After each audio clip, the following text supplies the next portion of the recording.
Hello friends, welcome to my channel JIB and CIB made simple. दोस्तों, आज के इस वीडियो के माध्यम से मैं आप लोगों को अपने जो BFM का मॉक टेस्ट नंबर 10 कंडक्ट किया था इस पार्टिकुलर संडे को, उसका मॉक टेस्ट का सॉल्यूशन मैं आप लोगों को प्रोवाइड करने वाला हूं इस पार्टिकुलर वीडियो के माध्यम से। दोस्तों, इससे पहले मैं वीडियो को शुरुआत करूँ, मैं आप लोगों को अपने मॉक टेस्ट के बारे में बताना चाहता हूँ। देखिए, ये हमारा मॉक टेस्ट का शेड्यूल है और इसमें हम लोगों ने अभी तक 10 मॉक टेस्ट कंडक्ट कर लिए हैं। आगे आने वाले 6 मॉक टेस्ट का शेड्यूल आपके सामने है। हर एक वीकेंड में मैं आपके लिए मॉक टेस्ट कंडक्ट करता हूं। तो दोस्तों, आप ज़रूर इसमें पार्टिसिपेट करें और दोस्तों अपने वीक पॉइंट को देखें, उसे इम्प्रूव करें और निश्चित रूप से आप इसमें इस चीज़ को कर सफल होंगे। दोस्तों, इसके अलावा हमारा जो क्रैश कोर्स है जो कि हमारा चैनल पे चल रहा है, इसको आप अवेल कर सकते हैं। 2 प्लान है, प्लान ए और प्लान बी। यदि तीनों सब्जेक्ट आपका बचा हुआ है तो प्लान ए को आप ऑप्ट करें। यदि कोई एक सब्जेक्ट बचा हुआ है या 2 सब्जेक्ट बचा हुआ है तो आप प्लान बी को ऑप्ट करें। डिटेल आपके सामने है, क्या क्या फैसिलिटीज़ मिलेंगी वो आपके सामने है। डिटेल जानकारी के लिए दोस्तों आप मुझे इस नंबर पे व्हाट्सएप कर सकते हैं। इसके अलावा मैंने अपने ABM का मॉक टेस्ट भी लॉन्च किया है। मॉक टेस्ट से आपको फ़ायदा मिलता है कि जो एग्जामिनेशन टाइप बेस्ड क्वेश्चन होते हैं उसको आप एग्जाम से पहले ही एक बार प्रिपेयर कर पाते हैं, कि आप देख पाते हैं कि आपकी प्रिपरेशन किस लेवल की है, आपका कितना कमांड है उस पर्टिकुलर टॉपिक पे। तो ये मॉक टेस्ट आपको बताता है। तो दोस्तों, ABM का mock test paid mock test है और इसके लिए आपको ₹300 पे करना पड़ेगा। इस नंबर पे आप मुझे व्हाट्सएप कीजिए, मैं आपको डिटेल बताऊंगा। नंबर मैं अपना डिस्क्रिप्शन में भी दे देता हूँ ताकि आप मुझे व्हाट्सएप कर सकें। चलिए दोस्तों, शुरुआत करते हैं अपने इस वीडियो लेसन को अपने पहले क्वेश्चन के साथ। अपना पहला क्वेश्चन है दोस्तों, which of the following statement in respect of treasury risk is not correct. दोस्तों, क्वेश्चन में कह रहा है कि ट्रेजरी रिस्क के रिगार्डिंग इनमें से कौन सा स्टेटमेंट करेक्ट नहीं है। ध्यान दीजिएगा, ट्रेजरी रिस्क की बात हो रही है। पहला ऑप्शन कह रहा है दोस्तों कि bank management is highly sensitive to treasury risk on account of high leverage of treasury business. Second कह रहा है the losses on treasury business materialises very short term. Third कह रहा है risk of losing capital in relatively less than export credit business. और चौथा कह रहा है transaction done in treasury business are large and small risk. तो दोस्तों, मैंने आपको बताया था कि जो ट्रेजरी रिस्क है उसके रिगार्डिंग जो उसमें जो ट्रांजेक्शन होता है वो लार्ज होता है। तो ये स्टेटमेंट तो आपका सही है।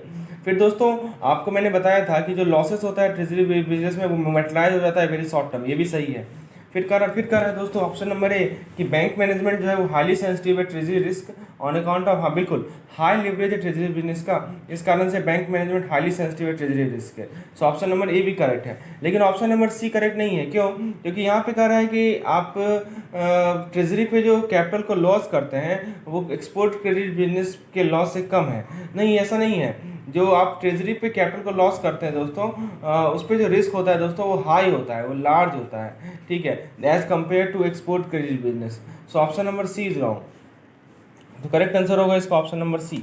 आगे देखते हैं दोस्तों, नेक्स्ट क्वेश्चन है हमारा मल्टीप्लायर इफेक्ट से क्वेश्चन है, काफ़ी इंपॉर्टेंट क्वेश्चन है आपका। Let us solve this question. कर रहा है दोस्तों कि कंसीडर द फॉलोइंग स्टेटमेंट्स। आपके सामने 4 स्टेटमेंट दिख रहे होंगे, आपको इन सभी स्टेटमेंट को कंसीडर करना है। पहला ऑप्शन है multiplier effect in the money supplies induce through chain of relending and creating new deposits.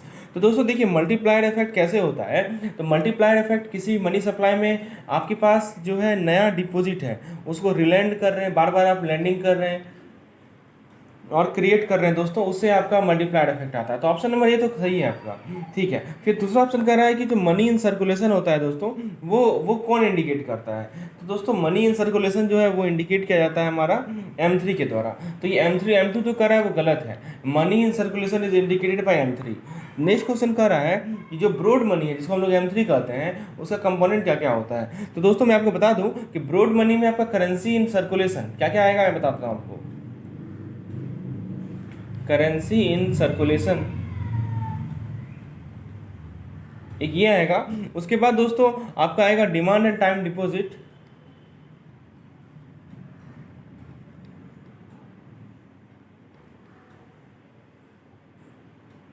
Demand and time deposit आएगा, करेंसी इन सर्कुलेशन आएगा, और दोस्तों तीसरा आएगा डिपॉजिट विद बैंक। बैंक के साथ जो भी आपकी डिपॉजिट्स हैं वो आएंगे, और पोस्ट ऑफिस भी आएगा, ठीक है। हम किसकी बात कर रहे हैं दोस्तों? हम बात कर रहे हैं M3 का। M3 को क्या बोलते हैं हम लोग? ब्रॉड मनी बोलते हैं। तो M3 में ये सभी कंपोनेंट्स आते हैं, currency in circulation, demand and time deposit, deposit with bank and post office deposit. So आप देखिए यहाँ पे सी कर रहा है कि केवल cash in currency which chest with RBI and bank, ये गलत स्टेटमेंट है।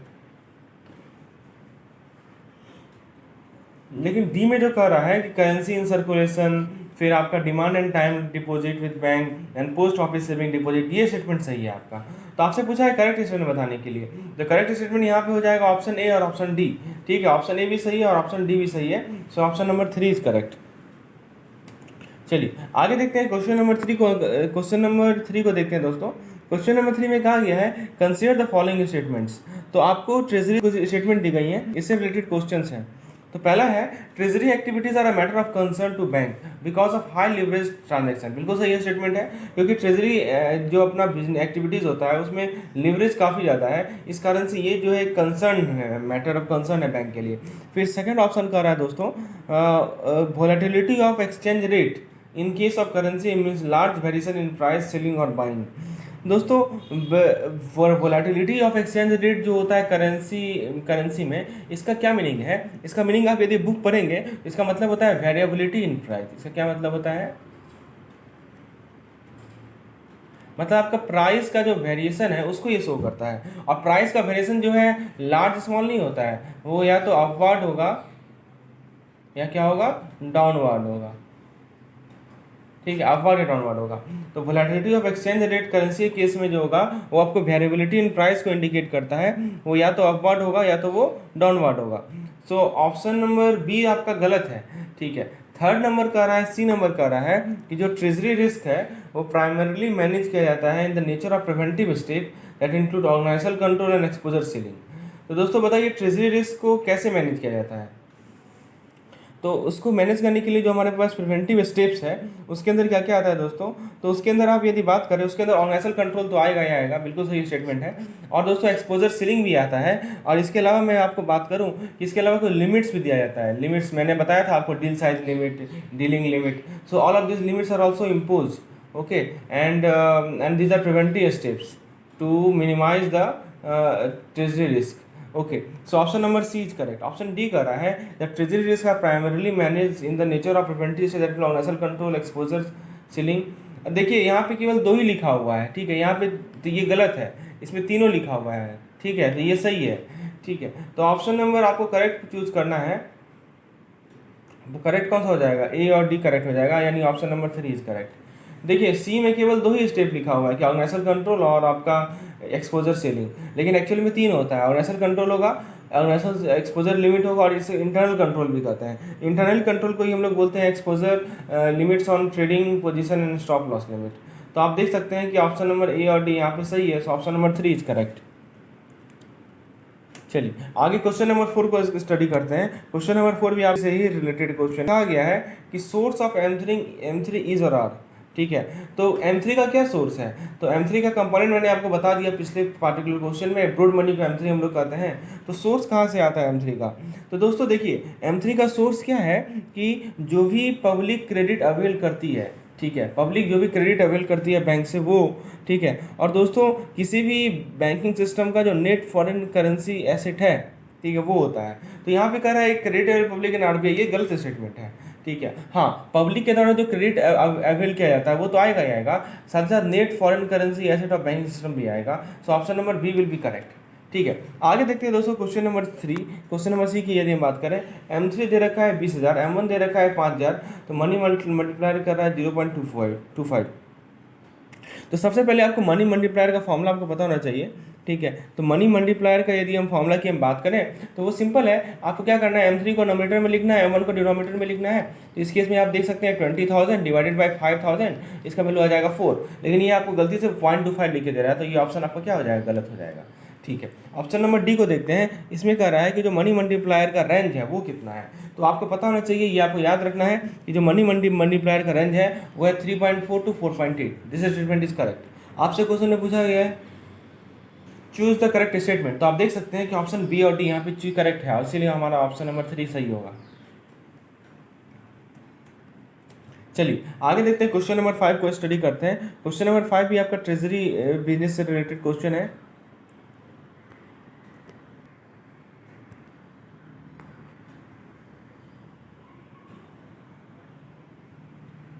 क्वेश्चन आपके सामने है, कंसिडर द फॉलोइंग स्टेटमेंट। आपके सामने 4 स्टेटमेंट दी गई हैं, आपको उन्हें पढ़ना है एक एक करके। पहला ऑप्शन है द ट्रेजरी में enter into forward contract with importer who expect to make payment in foreign currency. यानी ट्रेजरी जो है फॉरवर्ड कॉन्ट्रैक्ट बना सकता है किसी भी इंपोर्टर के साथ जो कि फॉरेन करेंसी में पेमेंट करेगा। बिल्कुल सही स्टेटमेंट है, ट्रेजरी ऐसा बिल्कुल कर सकता है। ठीक है, चलिए तो ऑप्शन नंबर ये आपका सही है। आगे देखते हैं दोस्तों, नेक्स्ट क्वेश्चन देखते हैं। Chief risk officer is the head of front office in treasury. बताइए दोस्तों, ट्रेजरी का जो फ्रंट ऑफिस है उसका हेड कौन होता है? चीफ रिस्क सीआरओ होता है क्या? बिल्कुल गलत स्टेटमेंट है। इसका सही स्टेटमेंट होगा चीफ डीलर। यदि हम बात करें, मैंने आपको बताया था कि चीफ डीलर जो होता है वो हेड होता है फ्रंट ऑफिस ऑफ ट्रेजरी का। ठीक है, नेक्स्ट क्वेश्चन है, नेक्स्ट आपका ऑप्शन है middle office is responsible for compliance with risk limit impose by the management. तो देखिए, जो भी मैनेजमेंट के द्वारा रिस्क लिमिट इम्पोज किया गया उसको कंप्लाई करना, ये किसकी जिम्मेवारी है? तो दोस्तों ये जिम्मेवारी है आपकी फ्रंट ऑफिस की और बैक ऑफिस की, not middle office. So this option is also correct, also incorrect. Next question option number D हमारा है, in treasury risk management the mid office monitor and compliance with risk limit. ठीक है, तो ये बताइए क्या सही स्टेटमेंट है?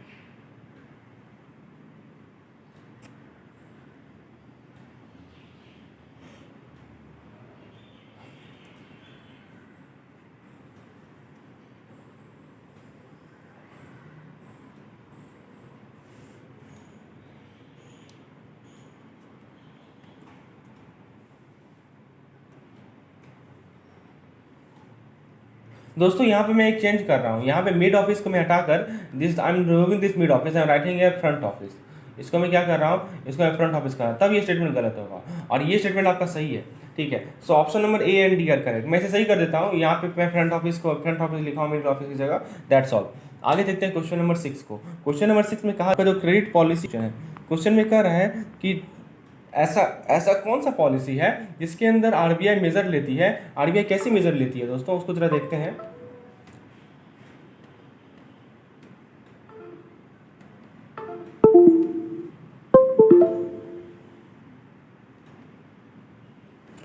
आते हैं दोस्तों, इसमें कह रहा है कि आरबीआई जो है मेजर लेती है ताकि रेगुलेट कर सके और कंट्रोल कर सके मनी सप्लाई को। ठीक है, ये क्रेडिट पॉलिसी के अंदर आता है क्या? बिल्कुल गलत स्टेटमेंट है, ये आता है हमारा मॉनेटरी पॉलिसी के अंतर्गत। तो दोस्तों आप इस पर्टिकुलर मॉक टेस्ट से जितने भी तरह के कंसेप्ट्स हैं आपके बुक में सभी को प्रैक्टिस कर पा रहे हैं, सभी को रिवाइज कर पा रहे हैं, तो आप समझ सकते हैं इस मॉक टेस्ट की इंपॉर्टेंस को।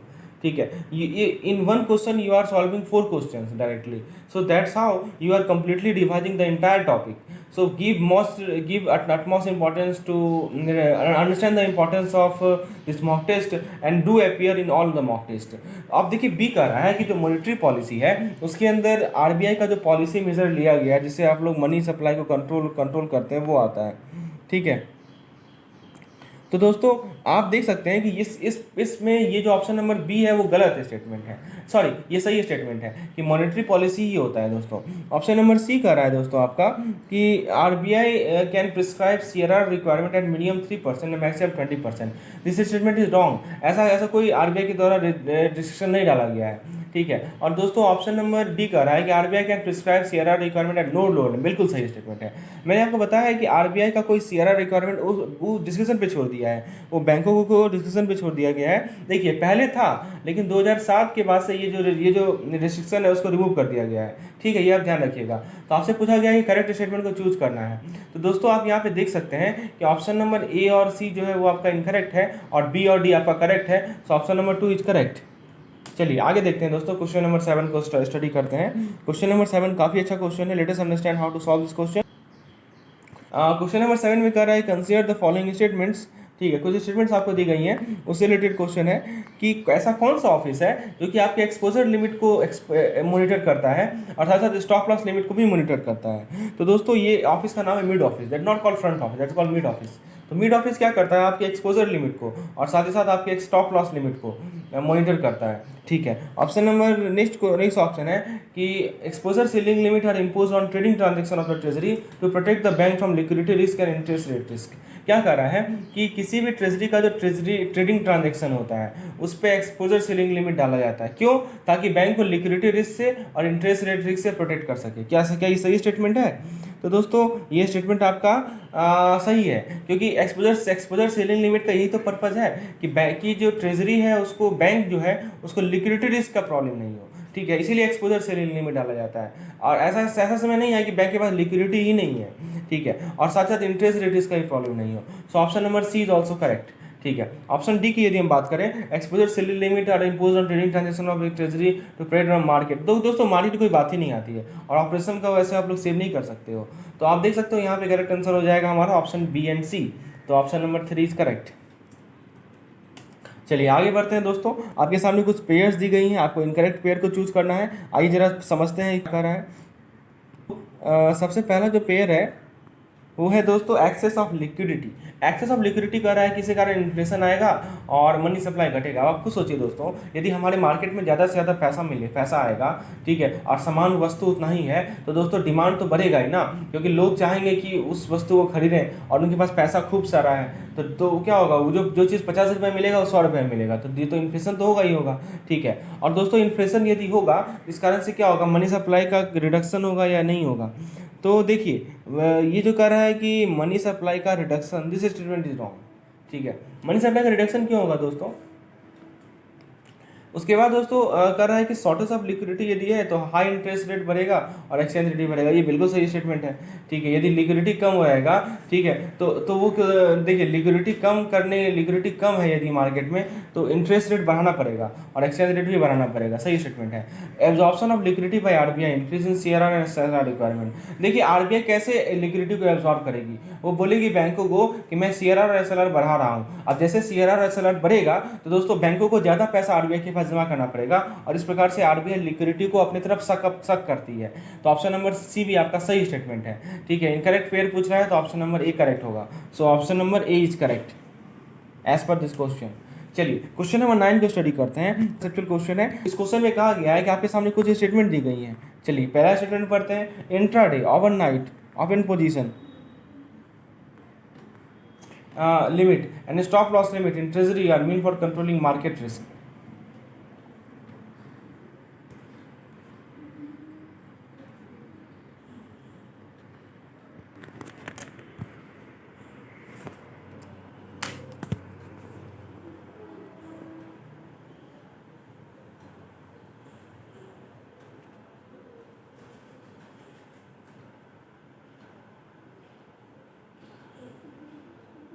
तो intraday, overnight, open position limit and stop loss limit treasury mean for controlling market risk. Settlement and pre settlement limit in treasury are mean for controlling market risk. Exposure selling limit is not a trading limit in context of foreign exchange. Highest amount of deal that dealer can make is called deal size limit. बहुत बढ़िया question है दोस्तों, ठीक है। आइए एक एक करके सॉल्व करते हैं। देखिए मार्केट रिस्क को यदि आपको कंट्रोल करना है ना, ठीक है, किसी भी ट्रेजरी एक्टिविटी का मार्केट रिस्क को, तो दोस्तों आपको क्या करना है कि इंट्राडे, ठीक है, ओपन नॉन ओवरनाइट पोजीशन और स्टॉप लॉस लिमिट सभी का सभी इंपोज करना पड़ेगा। सही स्टेटमेंट है। फिर कह रहा है कि मार्केट रिस्क के लिए सेटलमेंट और प्री सेटलमेंट रिस्क को आप लिमिट को, बिल्कुल गलत है, ठीक है, नहीं ऐसा नहीं है। आपको देखिए मार्केट रिस्क के एक्सपोजर को कम करना है तो आप intraday, overnight, open position limit और स्टॉप लॉस लिमिट को प्रोसीड करेंगे, ठीक है।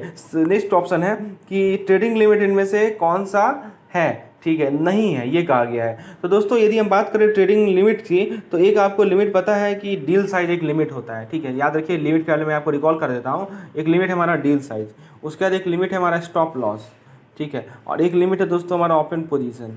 तो ये सब नाम याद रखिएगा, because all of the trading limits. लेकिन हम बात करिए यदि एक्सपोजर सेलिंग की, तो exposure ceiling is not a trading limit. Next question है, highest amount of deal that dealer can make is called deal size limit.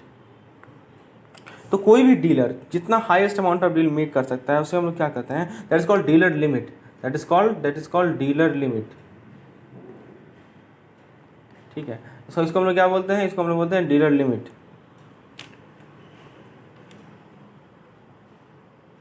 दोस्तों ये ऑप्शन नंबर सी सही है, क्योंकि यहाँ नॉट लिखा हुआ है, मैंने गलती से इसे गलत कर दिया है। ये सही स्टेटमेंट है। क्यों सही है? क्योंकि देखिए यहाँ पे ना नॉट वर्ड यूज किया गया है, तो हम तो जानते ही एक्सपोजर लिमिट जो है वो नहीं है, तो इसीलिए ये ऑप्शन सही होगा। मैं गलती से मैंने इसे गलत मार्क कर दिया। तो बताइए यहाँ पे सही स्टेटमेंट कौन सा है? आपका ए सही है और सी सही है। So third number option is correct. चलिए आगे देखते हैं दोस्तों, क्वेश्चन नंबर 10 को स्टडी करते हैं।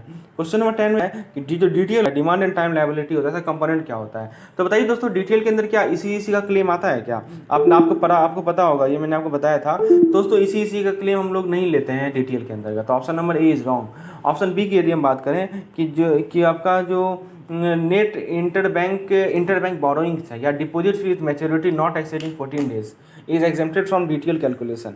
ठीक है, तो दोस्तों आपको यदि डीटीएल कैलकुलेशन की बात करें, इसमें किससे एग्जाम्पशन दिया गया है, तो नेट इंटरबैंक बोरोइंग को एग्जाम्पशन दिया गया है, सही स्टेटमेंट है। उसके बाद deposit with maturity not exceeding 14 days, call या नोटिस मनी लायबिलिटी, ये भी सही स्टेटमेंट है। इन दोनों को आपको डिटेल कैलकुलेशन से क्या किया गया, एग्जाम्पशन दिया गया है। नेक्स्ट क्वेश्चन है, the exemption from detail include foreign outward remittance in transit. तो नहीं, डिटेल एग्जाम्पशन ये नहीं है दोस्तों, ठीक है, this is not exemption from detail. Paid up capital is not taken as part of time and demand liability for the purpose of CRR.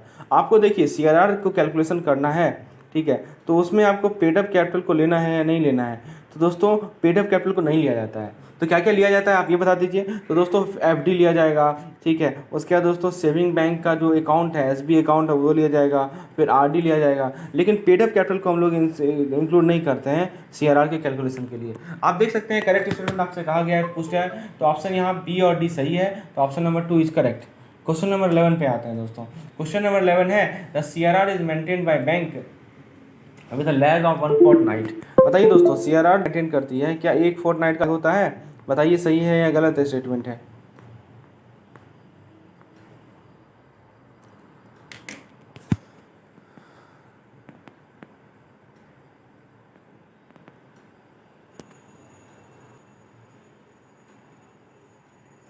तो दोस्तों सीआरआर को बैंक मेंटेन करती है, उसका लैग जो होता है वो 1 फोर्टनाइट का होता है, ये बिल्कुल सही स्टेटमेंट है, ठीक है, तो option number A is correct. फिर बी कह रहा है कि cash reserve ratio is maintain as a fortnightly average basis, बिल्कुल सही बात है। On daily basis it should be minimum dash percentage of average balance. So देखिए क्या कह रहा है कि डेली बेसिस पे जो है वो कितना परसेंटेज होना चाहिए एवरेज बैलेंस का। So you should remember it should B 70%, right, it should B 70%, ठीक है। और फिर कह रहा है कि 50% गलत स्टेटमेंट है। फिर कह रहा है day to day liquidity is manage by RBI through liquidity adjustment facility. So this statement is also correct.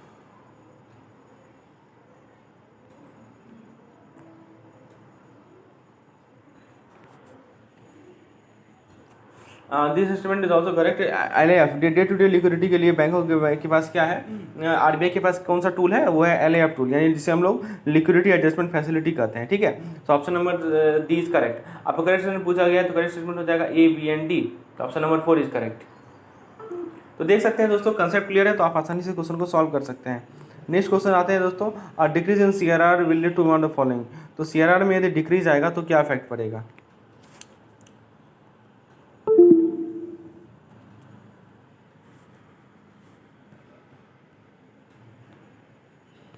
पहला ऑप्शन कह रहा है increase in cash availability of bank.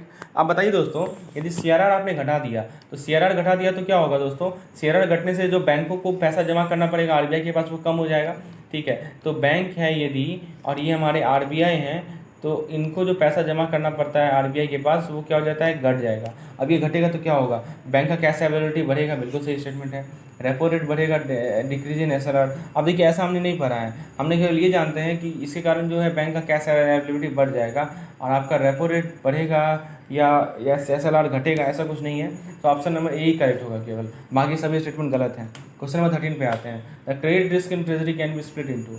तो आप क्रेडिट रिस्क को कितने पार्ट में स्प्लिट कर सकते हैं। पहला है डिफॉल्ट रिस्क, दूसरा है लीगल रिस्क, तीसरा है सेटलमेंट रिस्क।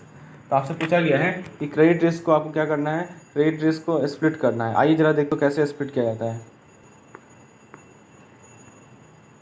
तो देखिए डिफॉल्ट, लीगल और सेटलमेंट का रहा है, 3 तरह का रिस्क आ रहा है।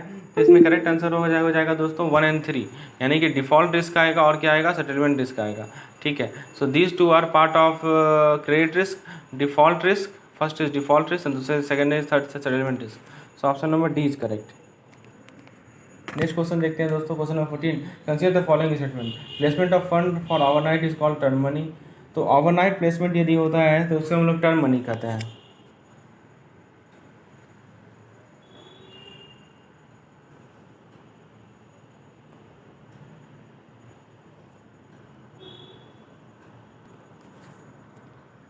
तो देखिए ये जो होता है हमारा कॉल मनी होता है, ठीक है, और जो ओवरनाइट के लिए प्लेस किया जाता है that is not called term money, that is called call money, ठीक है। The liquidity corridor that RBI use to control short term interest rate is defined as, ठीक है। तो लिक्विडिटी कॉरिडोर का नाम क्या है? तो देखिए कॉरिडोर की यदि हम बात करें तो लिक्विडिटी कॉरिडोर है repo rate and reverse repo rate, ठीक है। तो देखिए ऑप्शन नंबर ए के बारे में आप क्या कहेंगे? ऑप्शन नंबर ए तो गलत है, ठीक है। ऑप्शन नंबर बी के बारे में आप कहेंगे कि लिक्विडिटी कॉरिडोर में के अंदर रिवर्स और रिवर्स रेपो आता है। ये क्वेश्चन काफ़ी इंपॉर्टेंट है, पूछा गया था पिछली बार। फिर सी कह रहा है कि bank can borrow and lend overnight up to a maximum of 100%, 125% and 100% respectively on the of their capital. तो दोस्तों देखिए यदि हम बात करें कि बैंक अपने ओवरनाइट कितना लैंड कर सकती है, उसके लिए जो मैक्सिमम और मिनिमम लिमिट रखा गया है वो है दोस्तों 100% और 25%, ठीक है। तो ये जो कर रहा है 125 और 100, this is wrong, this is correct. So option number B and D are correct, so 2 number is correct. आगे देखते हैं दोस्तों, RTGS is a fund transfer system where transfer of money takes place from one bank to another on real time and on gross settlement basis. बिल्कुल सही बात है। Settlement in the real time means payment transaction is not subjected to any waiting period. Gross settlement का क्या मतलब है? देखिए simple question है, तो यही पूछा गया है ग्रॉस सेटलमेंट का क्या मीनिंग है। You should understand the gravity of the question. Okay, so दोस्तों यदि हम बात करें ग्रॉस सेटलमेंट की, तो पहला ऑप्शन कर रहा है कि ट्रांजेक्शन जो है लार्ज अमाउंट के लिए होगा। फिर दूसरा ऑप्शन कर रहा है कि ट्रांजेक्शन सेटल होगा gross domestic product platform, RBI की तरफ जो मेंटेन किया गया है। सी कर रहा है transaction settle on 1-to-1 basis without bunching of netting with another transaction, ठीक है। तो बताइए दोस्तों क्या सही स्टेटमेंट है आपका इस पार्टिकुलर क्वेश्चन में? हम बात कर रहे हैं आरटीजीएस की। ऑप्शन नंबर सी मुझे सही लग रहा है, सी होगा आंसर, ठीक है। Option number C is correct है।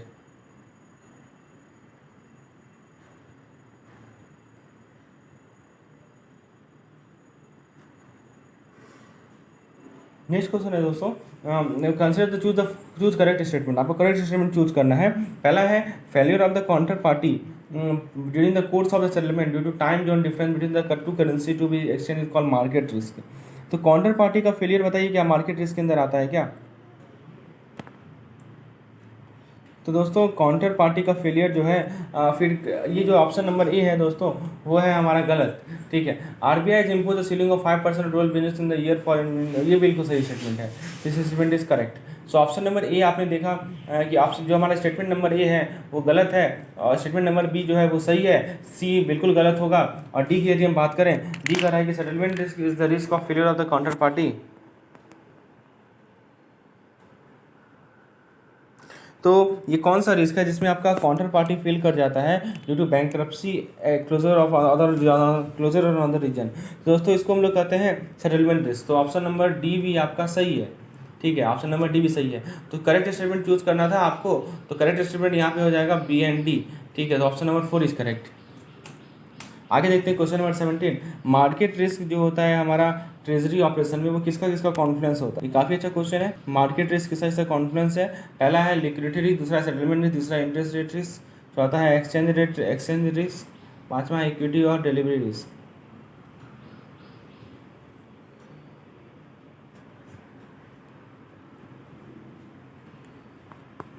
तो मार्केट रिस्क की यदि हम बात करें तो मार्केट रिस्क के अंदर आपका कौन कौन सा रिस्क आता है दोस्तों? मार्केट रिस्क के अंदर आता है हमारा पहला आएगा liquidity risk, first thing is liquidity risk, ठीक है। The second thing is interest rate risk, the third thing is exchange risk, और पांचवा है हमारा चौथा है हमारा इक्विटी एंड कॉमोडिटी रिस्क। तो जिसको उसको मैंने टिक लगाया है वही होगा इसका आंसर। तो आप जरा ऑप्शन को मिलाइए, तो ऑप्शन को मिलाने के बाद आप देखेंगे कि इसमें आपका ऑप्शन नंबर सी सही होगा, 1, 3, 4 एंड 5, ठीक है। Option number C will be correct. आगे देखते हैं दोस्तों क्वेश्चन नंबर 18 को। RTGS has been fully activated by RBI from, तो आरटीजीएस कब से एक्टिवेट हुआ ये पूछ रहा है आपसे। तो आरटीजीएस एक्टिवेट हुआ दोस्तों अगस्त 2003 से, ठीक है। और सेटलमेंट जो होता है वो नेट बेसिस पे होता है, then gross day in basis of cheque in the clearing house. Next question दोस्तों क्वेश्चन नंबर 19 को देखते हैं। Consider the following statements. तो कुछ स्टेटमेंट्स आपको दी गई हैं। पहला स्टेटमेंट है कि front office is not responsible to that the treasury compare with expo limit meticulously, ठीक है। तो ये किसका काम है दोस्तों? ये है मिड और बैक ऑफिस का, ठीक है। देखिए ये जो काम है ये काम है दोस्तों फ्रंट ऑफिस का है, लेकिन यहाँ का रहा है नॉट रिस्पॉन्सिबल, तो ये तो गलत है ना। फिर बी कह रहा है कि verification and settlement of the deal concluded by the dealer is perform by. तो जो भी डीलर डील परफॉर्म किया उसका वेरीफाई करना और उसको सेटल करना, ये किसके काम है? ये ट्रेजरी एडमिनिस्ट्रेशन में काम है। तो दोस्तों ये सही स्टेटमेंट है। मैं आपको बता दूं कि ये जो ट्रेजरी एडमिनिस्ट्रेशन होता है इसे ही हम लोग कहते हैं, this is also called as back office. ठीक है, इसको इसे ही हम लोग बैक ऑफिस भी कहते हैं। कुछ और पॉइंट मैं आपको बता देता हूँ। देखिए, फ्रंट ऑफिस की यदि हम बात करें ना, तो फ्रंट ऑफिस का एक और नाम है, वो होता है दोस्तों डीलिंग रूम। फ्रंट ऑफिस को हम लोग डीलिंग रूम भी कहते हैं। We also call front office as dealing room. And if you talk about back office, if you talk about back office, so this back office is also called treasury administration. So this point you should keep in your mind. And option and तो ये इसका correct, ये statement आपको क्या लग रहा है? ये सही स्टेटमेंट आपको सही लग रहा है, क्योंकि वेरिफिकेशन करना और सेटलमेंट करना ये काम किसका है? That is the work of back office.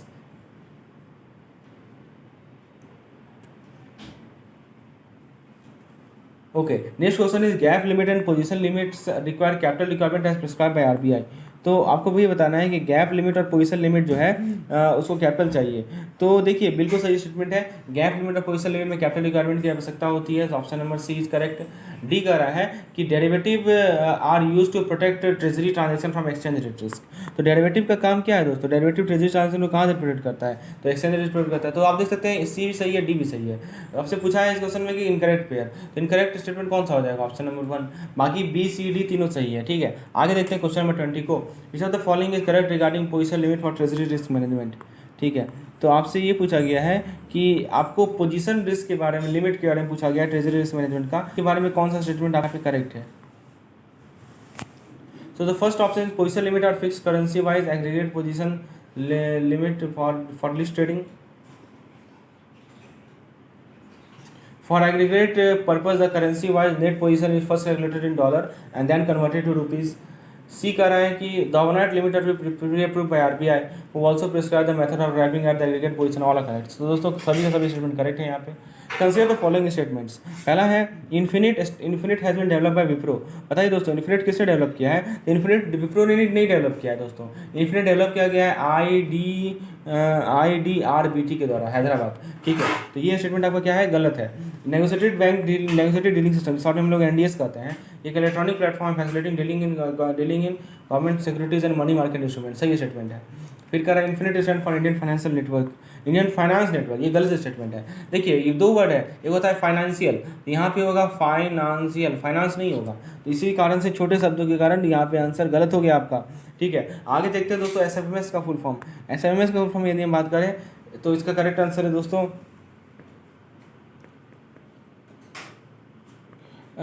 Structured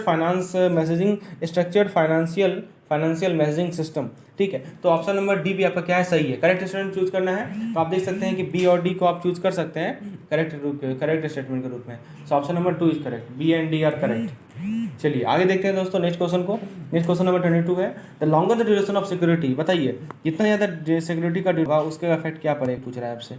ठीक है, तो दोस्तों देखिए, ड्यूरेशन का यदि ड्यूरेशन हमारा लॉन्ग है किसी भी पार्टिकुलर सिक्योरिटी का, तो उतना ही ज़्यादा प्राइस सेंसिटिविटी होगा यील्ड से।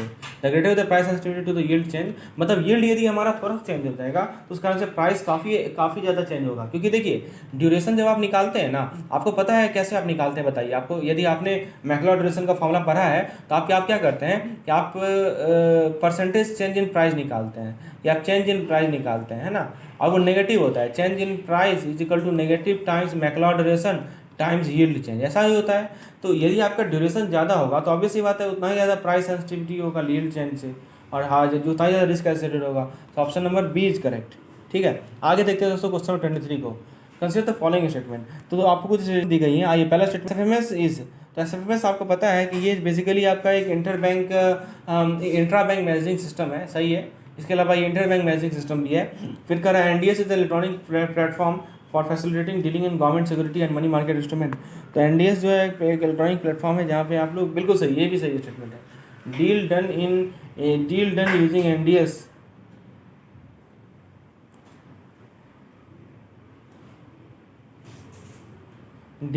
Using NDS are clear for settlement by RTGS। तो यदि NDS से जो डील डन होता है उसको क्लियरिंग पे कौन जाता है? उसे क्लियरिंग पे ना RTGS ना आता है, ना आपका ECIL जाता है, ना नेशनल क्लियरिंग प्लेस। तो ये गलत है। और लास्ट में करें NDS OME system that provides. तो NDS OME एक ऐसा सिस्टम है जो कि आपको क्या प्रोवाइड करता है? एक प्लेटफॉर्म प्रोवाइड करता है for trading in securities for telephonically negotiated trading. तो this statement is also correct. आपसे पूछा गया है कि चूज इन करेक्ट स्टेटमेंट, तो option number C will be correct. Next question है 24 number question, which are the following to bonds price sensitivity. तो आपके सामने दो बॉन्ड दिया गया है, आपको ये बताना है कि कौन सा ज़्यादा प्राइस सेंसिटिव, ठीक है, to change in interest rate. पहला है par value bond D with 2 year to maturity with 8% coupon rate, और सी बी का रहा है 0 coupon bond E with 2 year to maturity and 8% year to maturity. तो दोस्तों देखिए, यदि हम बात करें ऑप्शन को जरा पढ़िए कि आपका पूछ रहा है कि कौन सा ज़्यादा प्राइस सेंसिटिविटी है।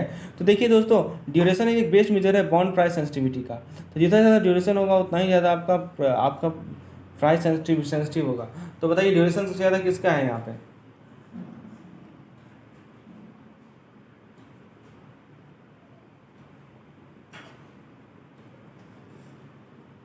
So if you talk about the duration, तो यहाँ पे आप ऑप्शन नंबर सी को देखिए, बॉन्ड डी होगा, ठीक है। क्यों? क्योंकि इसका लॉन्गर टाइम टू मैच्योरिटी है, ठीक है। Option number C will be correct है। क्वेश्चन नंबर 25 को देखते हैं। इसमें कह रहा है NDS membership is open to all operators financial market who have SG, ठीक है। तो दोस्तों एनडीएस मेंबरशिप उसे मिलता है जितने भी ऑपरेटर्स है फाइनेंशियल मार्केट में, जिसके पास एसजीएल अकाउंट है आरबीआई के पास, तो उसे एनडीएस का आपको मेंबरशिप मिलता है। तो ऑप्शन नंबर ए तो सही है आपका। FX clear is operated by फिडई। एफएक्स क्लियर कौन ऑपरेट करता है? तो सीसीआई ऑपरेट करता है, CCIL clearing corporation, clearing corporation of India limited, ठीक है। फिर सी का रहा है कि सीडीएसएल इज और डिपोजिटरी इंस्ट्रूमेंट। तो डिपोजिटरी इंस्टीट्यूशन की यदि हम बात करें तो सीडीएसएल एक हमारा डिपोजिटरी इंस्टीट्यूशन है, सही स्टेटमेंट है। फिर डी नंबर का रहा है कि एनडीएस फैसिलिटेट डीबीपी यानी delivery versus payment for secondary market deal in equity and debt paper. तो दोस्तों एनडीएस जो है वो डीबीपी को फैसिलिटेट करता है क्या? तो नहीं करता है, ठीक है। तो यदि हम बात करें कौन फैसिलिटेट करता है, तो आप याद रखिएगा कि एक होता है हमारा एनएसडीएल और एक होता है हमारा सीएसडीएल। तो ये दो कंपनी है जो कि डीपी को फैसिलिटेट करती हैं, डिलीवरी वर्सेस पेमेंट को फैसिलिटेट करती हैं। तो आप करेक्ट स्टेटमेंट पूछा गया यहाँ पे, तो आप देख सकते हैं ए और बी हमारा करेक्ट स्टेटमेंट होगा। तो नहीं, ए और बी नहीं होगा दोस्तों, ऑप्शन नंबर डी सही है, CCIL चूज करेक्ट स्टेटमेंट।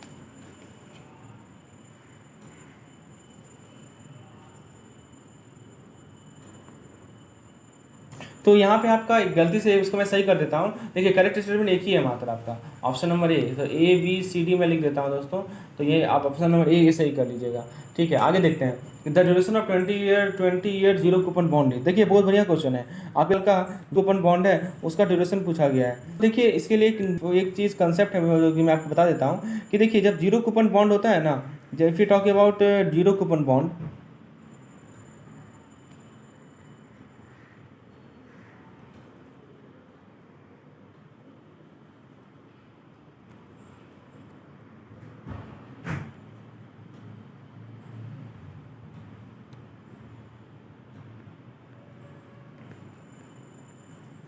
तो देखिए वो बॉन्ड का जो मैच्योरिटी पीरियड है उसके बराबर होता है। तो किसी भी जीरो कूपन बॉन्ड का जो ड्यूरेशन होता है वो बॉन्ड के मैच्योरिटी के बराबर होता है। तो यहाँ पे मैच्योरिटी कितना साल का है? 20 साल का है, इसका ड्यूरेशन भी कितना होगा? 20 साल का होगा। तो ऑप्शन नंबर ए करेक्ट हो जाएगा। ये कंसेप्ट याद रखिएगा, बहुत काम में आएगा, ठीक है। उसके बाद देखिए ये क्वेश्चन है आपके सामने केस स्टडी के रूप में।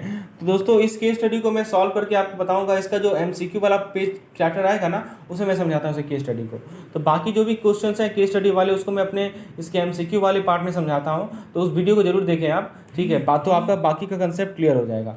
दोस्तों ये था हमारा आज का लेसन। मिलते हैं हम लोग अपने नेक्स्ट वीडियो में। होपफुली आपका कंसेप्ट क्लियर हुआ होगा। तो बाकी के जो क्वेश्चंस हैं दोस्तों उसका लिंक मैं आपको डिस्क्रिप्शन में दे देता हूँ, उसका सॉल्यूशन का लिंक, उसे आप जरूर देख लें। मिलते हैं अपने नेक्स्ट वीडियो में। धन्यवाद।